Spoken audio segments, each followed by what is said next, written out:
Sophie, bonsoir à toutes et à tous. Bonjour Florence, bonjour à tous et à toutes. Alors aujourd'hui, nous n'allons contempler qu'une seule clé, la 30.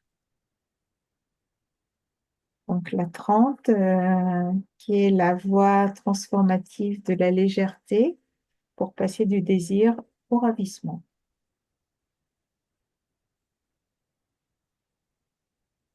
Donc, est-ce que tu veux que je commence ou tu veux commencer? Comment tu le sens? Tu peux commencer si tu veux. Mhm. Euh, alors la 30, la clé 30, moi j'y suis connectée personnellement par la 29 parce que la 29 est son partenaire de programmation et j'y suis aussi connectée par le biais de la 13 dont on a parlé dans notre dernier appel, qui est un autre compagnon de la 30, mais par le biais du cercle de Codon. Donc, c'est comme ça qu'elle me parle. Et j'ai la 29 moi, dans ma perle deux fois, donc une clé présente deux fois. Euh, Quand on a une clé présente plus d'une fois dans un profil, j'encourage de commencer sa contemplation par cette clé. Surtout si elle est présente deux ou trois fois, euh, parce que c'est vraiment un thème qui va quelque part dominer, et quand il domine, il est peut-être plus facile d'accès en fait au départ pour la contemplation. Donc moi, la 29, même si je l'ai dans ma perle, elle est dans ma perle, c'est ma perle et ma culture. C'est une clé qui m'a parlé assez rapidement parce que j'ai reconnu assez rapidement cette tiédeur, cette inaptitude à avoir accès au cœur et à ce que le cœur soit en ligne. Je ne suis pas nécessairement d'accord avec pour half-heartedness, avec le mot tiédeur, euh, parce que pour moi c'est vraiment ça. Mais voilà, trouver un mot pour half-heartedness, je pense que tiédeur apparemment c'est ce sur quoi, ce qui nous a paru le plus proche. Et, euh, et donc, c'est par l'engagement qu'on arrive à comprendre le désir, en fait, la différence entre le désir et la légèreté. Et ce que la clé 30 a de particulier, c'est que le désir, c'est la manifestation d'une faim génétique qu'on a tous en nous. Et c'est une création pour nous faire évoluer. Donc le désir, il est là parce qu'on a besoin du désir pour notre évolution, parce que c'est la clé 30 qui nous fait apprendre de nos erreurs. Donc l'objectif ou le vrai but de la clé 30, c'est de comprendre presque quelque part qu'il n'y a pas de bon et de mauvais désirs. Le plus important, c'est d'être connecté au ressenti de ces désirs et de comprendre par le biais du don, par le biais de la légèreté, ce dont on va vouloir vraiment faire l'expérience et ceux qui sont pas nécessairement là pour, en fait, ceux qui sont plus là pour créer de la souffrance en nous, en fait. Donc, il y a par la 13, par la clé 13 du discernement, le don de la 13, c'est le discernement. C'est une clé qui va nous aider à purifier, parce que c'est le cercle de codon de la purification, qui va quelque part nous aider à purifier l'énergie de nos désirs. On ne peut pas les transcender, c'est ce que j'ai appris avec la 30. C'est pas quelque chose qu'on transcende, c'est quelque chose qu'on fait évoluer. j'ai trouvé que c'était paradoxal, mais je trouve que toutes les clés sont comme ça, de toute façon, quelque part, hein. Et c'est ça aussi, elles ont besoin de l'être parce que c'est comme ça qu'on sort du mental. Euh, et, et donc, la purification, elle concerne notre matrix émotionnelle. Vraiment, elle nous connecte à ce qu'on ressent. Et même s'il n'est pas nécessaire de faire l'expérience de chaque désir ou de les externaliser, parce que c'est une des victimisations, une des victimes, euh, tous les désirs sont bons à être euh, manifestés.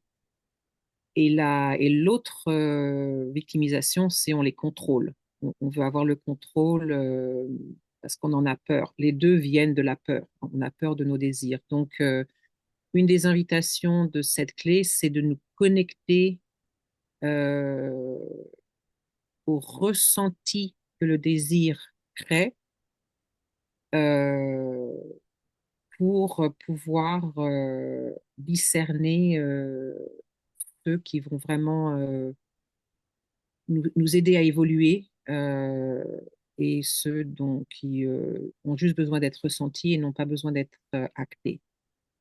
Euh, voilà, donc la légèreté, le don de légèreté, c'est ça, c'est la manifestation de cette habilité d'une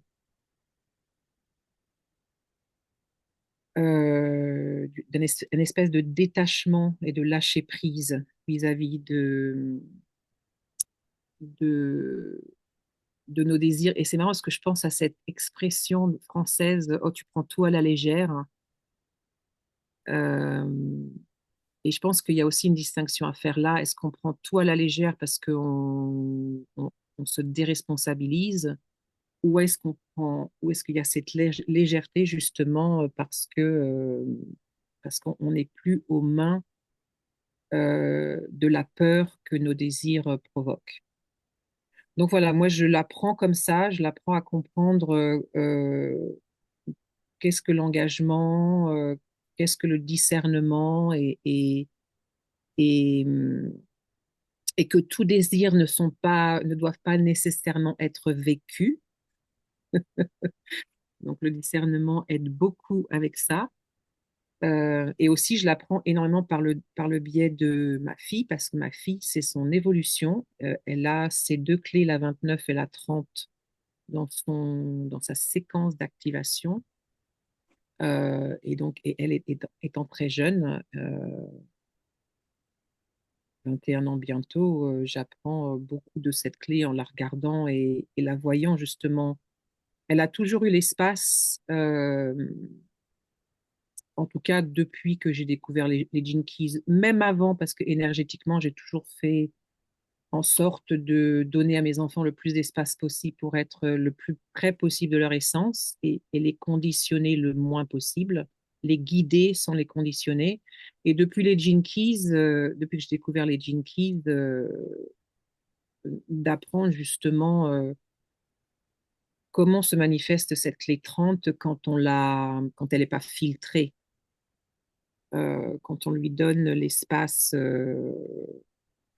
Et donc, par exemple, voilà, pour ma fille, ça va être, ma fille est tatouée. Elle a voulu se tatouer très jeune quand elle était, enfin pas très jeune, pas non plus très jeune. Elle était adulte évidemment, mais quand elle était plus jeune, elle s'écrivait, elle rentrait de l'école, elle s'était écrit sur les jambes, et donc j'ai observé ça et son désir, ça a été de se tatouer. Et donc, il a fallu aussi que j'observe ça de ma part et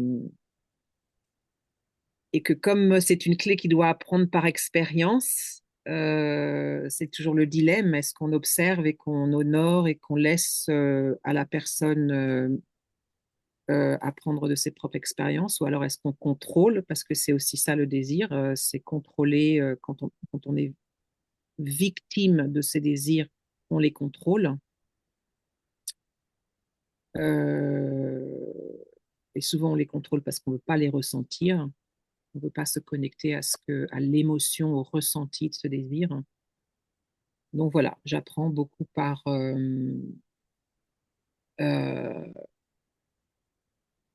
par son biais. Et donc la transformation, donc on élève la fréquence du désir, avec la fréquence de la légèreté en cessant d'être victime. Il y a quelque chose qui change dans notre perspective. En anglais, on fait référence à a wide angle view, une vue d'ensemble plus large et qui fait on devient de moins en moins victime de nos désirs. Et j'aime bien dans la description de la clé, il y a une référence à un moment à imaginer ces désirs comme des invités. Donc on les invite. Des fois, ils s'installent quelque temps. Des fois, ils partent tout de suite. J'ai bien aimé ça. J'ai trouvé ça parce que c'est une clé aussi qui parle. La légèreté, c'est avoir arriver à avoir un certain humour vis-à-vis de soi-même. Et donc, on ne se moque pas de soi-même. Il y a pas ce sarcasme. Moi, je me suis bien reconnue ça dans mon changement, dans mon évolution moi-même. J'étais quelqu'un qui était très sarcastique avec les autres et avec elle-même. Et, et, et mon humour, il passait comme ça. Et maintenant, il est beaucoup plus léger, l'humour que j'ai, parce que j'ai plus justement ce détachement et ce lâcher prise. Euh, et je me suis aussi beaucoup reconnue dans la description de la légèreté. En tout cas, j'ai bien vu l'évolution euh, avec, avec la description de ça. Ouais. Voilà. Donc, ce qui me vient là tout de suite maintenant sur cette clé. Bon, je vais demander de la légèreté parce que mon chat n'arrête pas de rentrer et de sortir. Donc, j'ouvre la fenêtre, je la ferme, je fais le portier pour chat. Donc, voilà, je peux disparaître de temps à autre. Victime des désirs de ton chat. Complètement. Hmm. Aïe, aïe, aïe. Donc, cette clé, je ne l'ai pas. Et ça m'a assez interpellée d'avoir le désir comme ombre. Euh, je me suis posé pas mal la question parce que euh, j'ai la croyance personnelle que euh, certains désirs sont, comment dire, une ah, désolée, je suis distraite, j'entends à côté du bruit aussi, distraction aujourd'hui. Euh, Certains désirs sont les marqueurs ou- j'ai du mal à trouver le mot juste, sont quelque chose qui nous conduit sur notre mission de vie. Voilà. Et en fait, la réflexion que je me suis faite, c'est avoir du discernement, effectivement, pour trouver ce qui est de vrai désir, ce qui vient de nous profondément, de notre âme, et ce que l'on considère comme désir, et en fait qui vient de l'endoctrinement, qui vient euh, j'ai du mal avec le vocabulaire ce soir, avec euh, la façon dont on est élevé, tout ce à quoi on est confronté autour de nous. C'est pas endoctrinement, j'arrive plus à trouver l'autre mot. Peut-être conditionnement, le Le conditionnement, conditionnement. parfait, merci, c'est ça que je cherchais. Voilà. Il y avait quelques, quelques syllabes pareilles. Ah, le chat qui réapparaît. Donc, et en fait, je pense que c'est à partir du moment où le désir n'est pas quelque chose qui vient de notre âme, qui vient plutôt du conditionnement, ou parce que bah, c'est à la mode d'avoir ce désir, etc., ou parce que c'est sociétal et que on a des désirs propres, mais que bah, c'est pas des... Ah, désolé.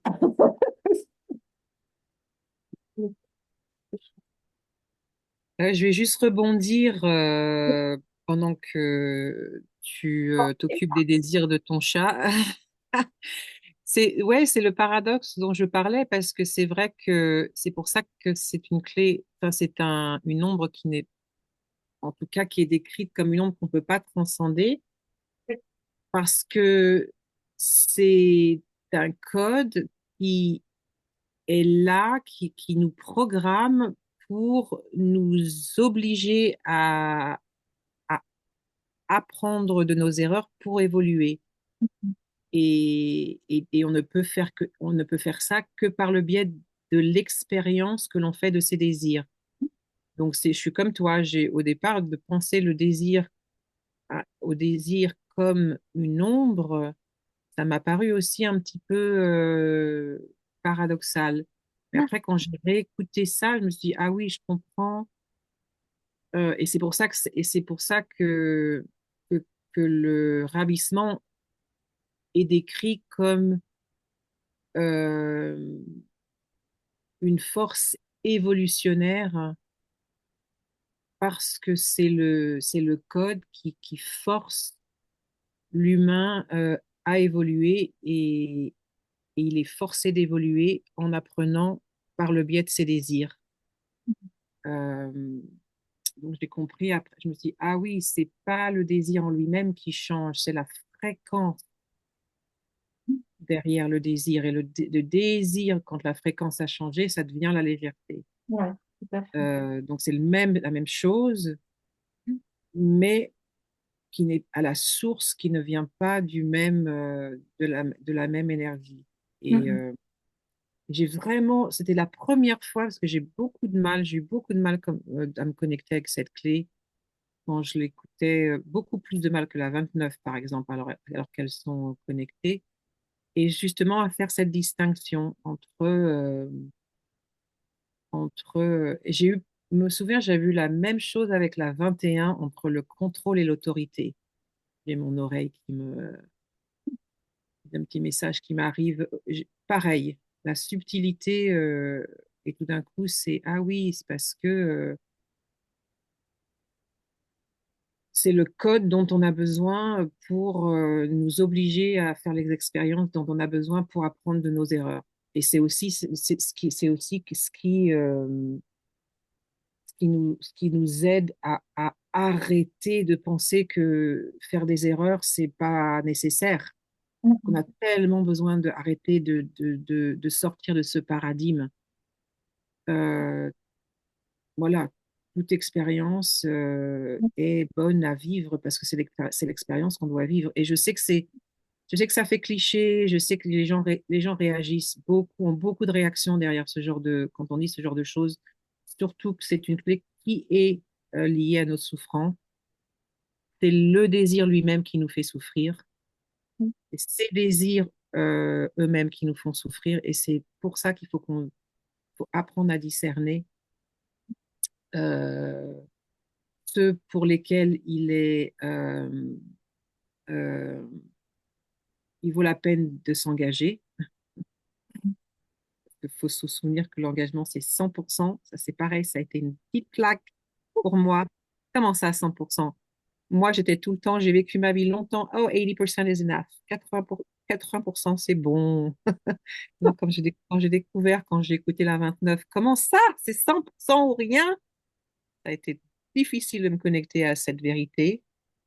Et donc, pareil, avec cette clé, c'est ça, quoi. C'est qu'est-ce qui vaut la peine de s'engager et le discernement, il est très, très... euh,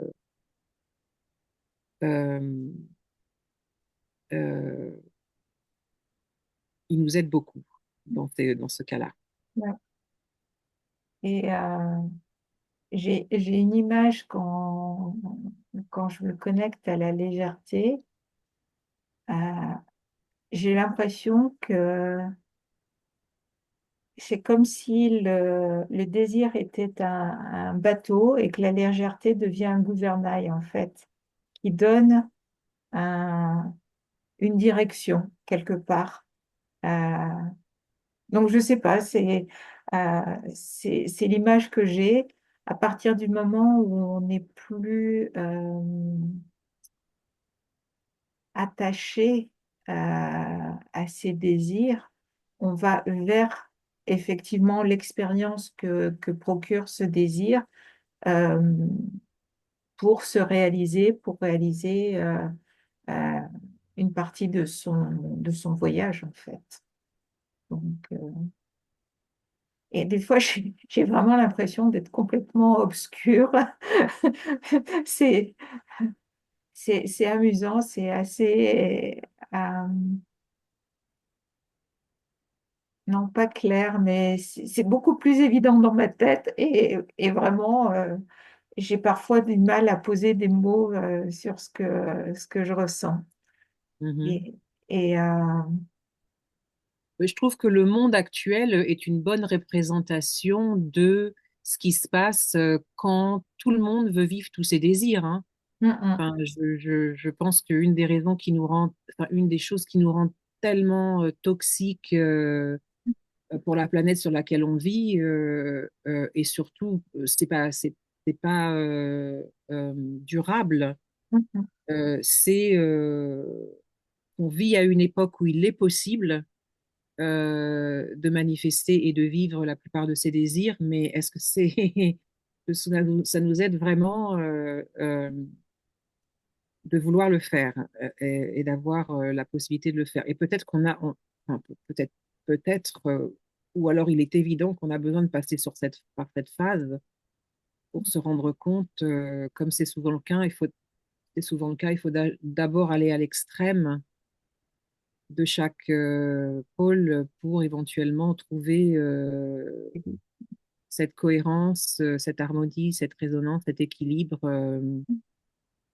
Euh, et ce que les Gene Keys enseignent, c'est que ça ne peut pas se passer collectivement si ça ne se passe pas d'abord individuellement.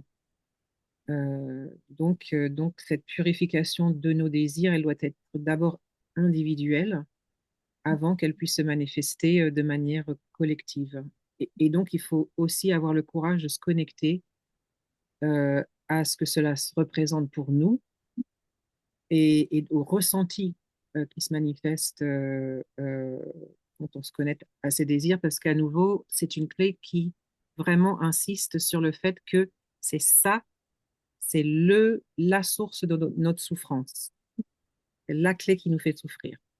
Donc, rien que pour ça, je pense que c'est intéressant de se mm. donner la peine eh ben, d'aller voir à quoi ça ressemble en nous. Euh, et je trouve que c'est un bon objectif d'avoir le désir de vouloir mettre fin à sa propre souffrance. Ouais, Je trouve ça assez, en tout ouais. cas, ça vaut le coup de s'y engager, en fait. Moi, je trouve que pour moi, c'était là, ça en a valu la peine, oui, en effet. Et comme tu le dis, notre époque est très, très représentative, notamment de l'ombre de cette clé. Et je citerai le dilemme de cette clé qui est la tentation.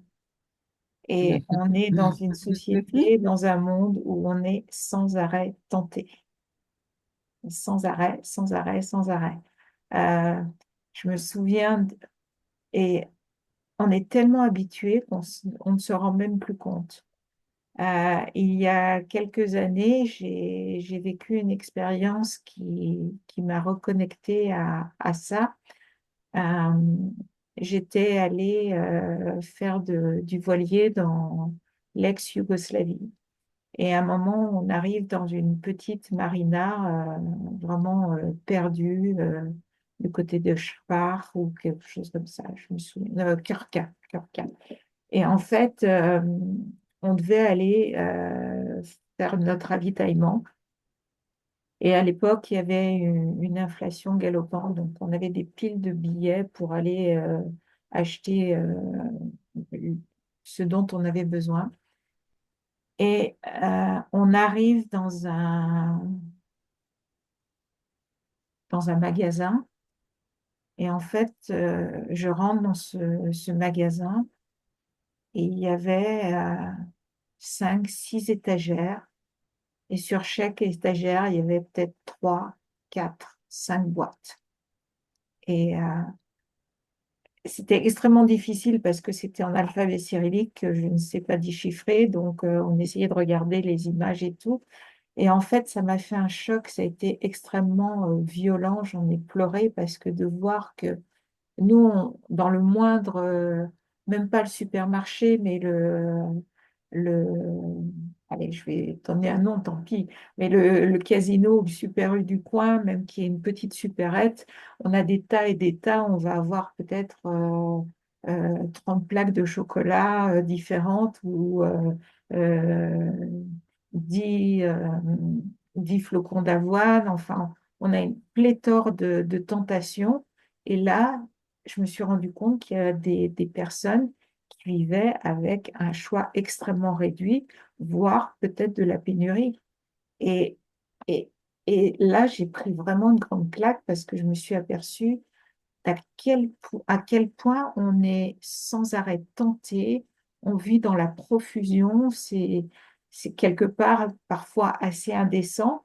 Et moi, je ne m'en rendais pas compte. J'avais perdu ce contact de me dire, voilà, on est dans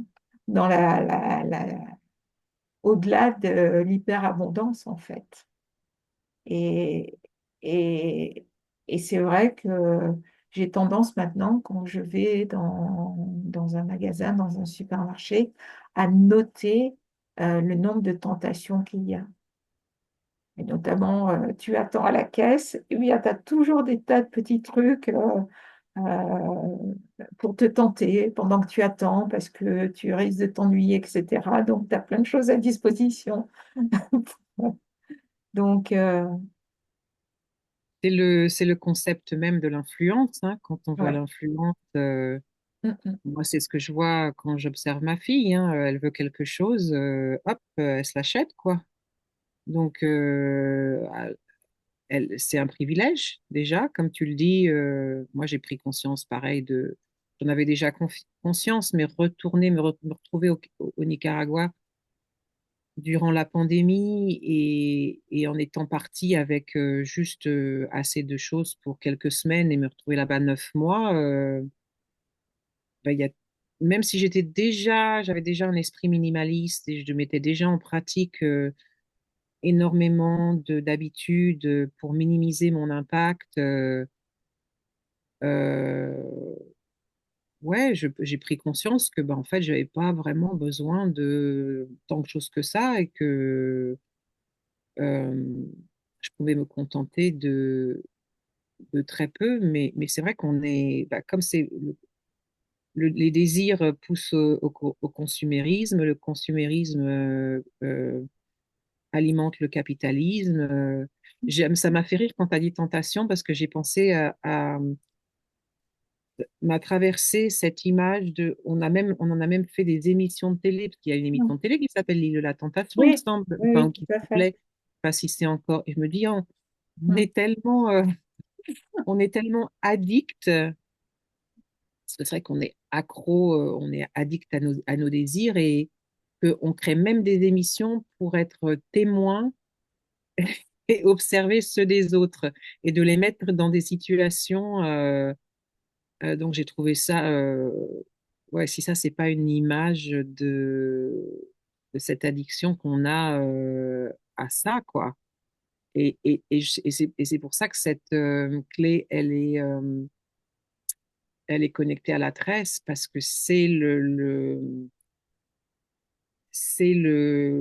rôle de cette clé de purifier ses désirs, et cette clé parle même éventuellement de les éradiquer complètement, quoi. À un moment dans notre évolution, quand commence à parler du CD, enfin, écouter le CD et la description du CD, l'objectif de cette clé. Il y a une espèce de mutation dans le système endocrinien qui fait qu'à un moment, il va y avoir une éradication, éradication complète des désirs humains. Euh, et, et donc, et la manifestation de ce ravissement qui est assez difficile d'accès, j'ai trouvé, de comprendre cet état d'être, parce qu'il parle beaucoup, il y a une grande description de l'état physique, parce que justement, il y a eu cette purification et c'est une clé qui, il y a une référence à la clé 55 et l'explication de tous ces différents états de corps. Et donc, c'est celle qui fait mention du corps bouddhique, du rainbow body et le corps arc-en-ciel. Et je me suis dit, tiens, comment expliquer ça? Comment comprendre cette idée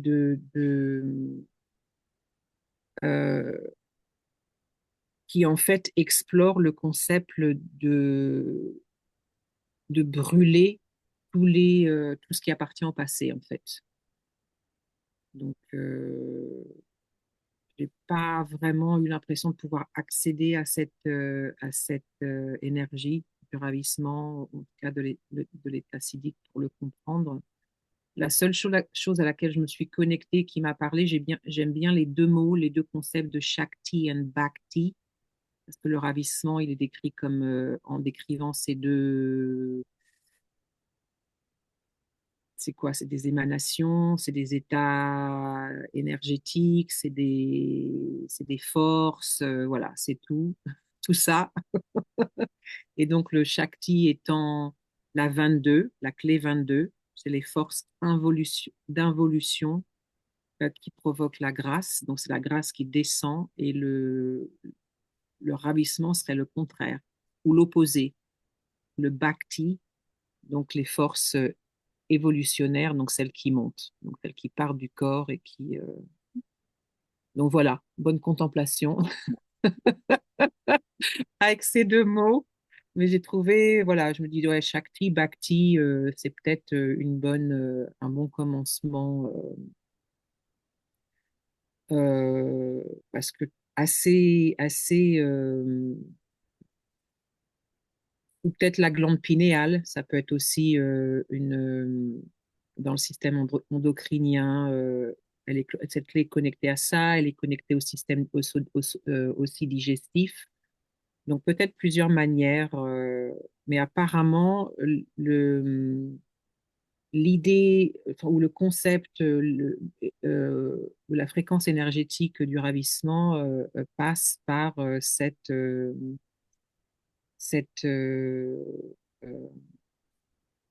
les, les feux purifiants, on pourrait dire, de purifying fire, purificateur, voilà, interne.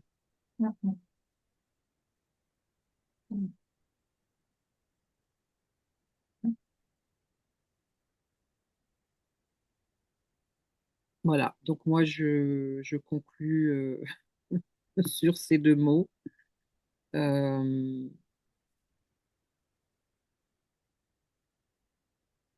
et ouais, c'est à peu près tout ce que je peux partager de ce que j'ai jusqu'à maintenant pu intégrer concernant cette énergie idique, euh, qui me paraît encore très, très, très inaccessible, quoi. Vraiment, surtout dans nos. Alors évidemment, je viens de dire que j'avais fini, puis je repars. Mais il y a aussi une distinction qui est faite entre comment nous on perçoit, parce que le ravissement, donc c'est rapture, c'est le mot en anglais, c'est l'état divin de l'extatique. Hein. C'est l'état de l'extatique. Et il y a vraiment une distinction qui est faite entre la manière dont on regarde des gens qui sont dans cet état dans d'autres civilisations, notamment hindoues, et dans laquelle on les regarde ici, et ici, ça serait considéré comme de la folie. Donc, il y a aussi un petit peu une explication qui est donnée un petit peu par rapport à ça et pour décrire cet état euh, de, d'extase divine et qui sont aussi liés au code de la dévotion, donc au code de la clé 29.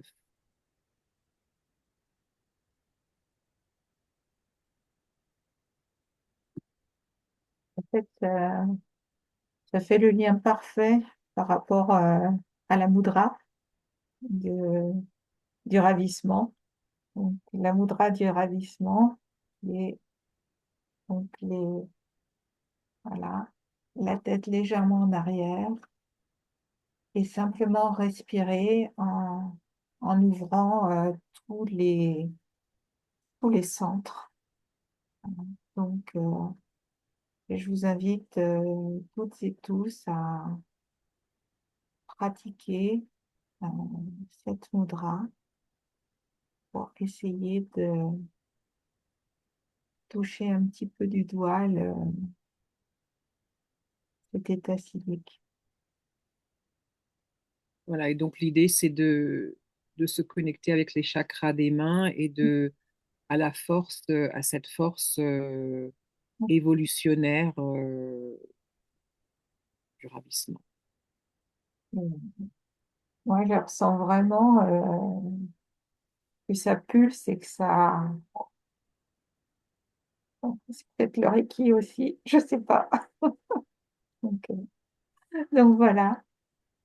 Merci beaucoup de nous avoir suivis. Merci Sophie de tes contemplations, de tes partages. Et puis on se retrouve prochainement pour un gros morceau à 55. Et Merci, Florence. la 55 sera l'avant-dernière contemplation. Et après, nous aurons fini le cycle de un an de contemplation. Belle Ouais. soirée à tous. Merci à tous et à toutes pour votre écoute et ouais, à la semaine prochaine pour la 55. Une grande, une grande contemplation.